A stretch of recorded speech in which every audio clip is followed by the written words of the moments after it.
Of opinions. Kamiti ya bunge igĩgĩna cia mwanya ĩrongoreirie gũthũrima mathabu ma kĩgĩna kĩa Hustler Fund ma mwaka wa kĩgĩna wa 2023-2024 kũrĩa matabanirie gĩikaro na mũrũgamĩrĩri mũnene wa kĩgĩna gĩkĩ Henry TANUI ũrĩa ũtarĩirie wagagu wake wa gũtharara kwa motungata ma ũheani wa ngombo cia kĩgĩna gĩkĩ kumana na gũkorwo matekwamũkĩra nyongerera ya kĩgĩna gĩkĩ kuma kũrĩ thirikari.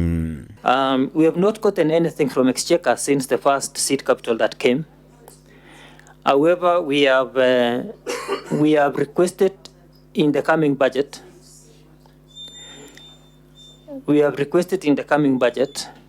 That if the government can give us additional funding, then we'll be able to sustain our liquidity and encourage those who want to pay and get the money as and when they need. For banks, because they have their liquidity and the telcos, if you pay Fulisa today, you can borrow the same day. But for us, at a certain point, once the liquidity is exhausted, then they wait until the next day. TANUI yerĩte kamĩtĩ ĩno atĩ kwa ihinda rĩrĩ mũigana wa ciringi birioni 12 iria maheanĩte ta ngombo kũrĩ AKENYA nĩcio itarĩ iracokio, ũndũ ũrĩa matigĩte na ũnyihu wa kĩgĩna kĩrĩa maheanaga ta ngombo kũrĩ AKENYA kĩrĩa nĩ kĩa mũigana wa ciringi mirioni 50 o mũthenya kana mũigana wa ciringi birioni 1.5 o mweri.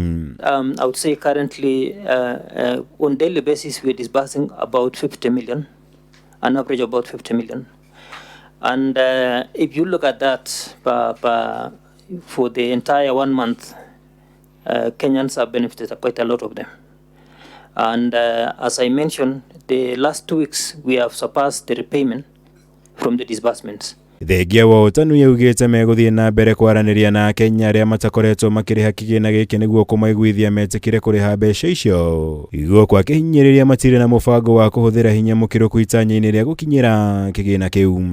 Is whether the defaulters, if they do not pay, what measures are you taking? Are you going to get them arrested or take their, like what the chiefs used to do, take their chicken or what? What is the, I mean, what else are you going to do? For borrowers who remain unresponsive, the fund will commence a phased enforcement process, which includes forwarding accounts to dedicated debt collections or debt collegencies as final recourse.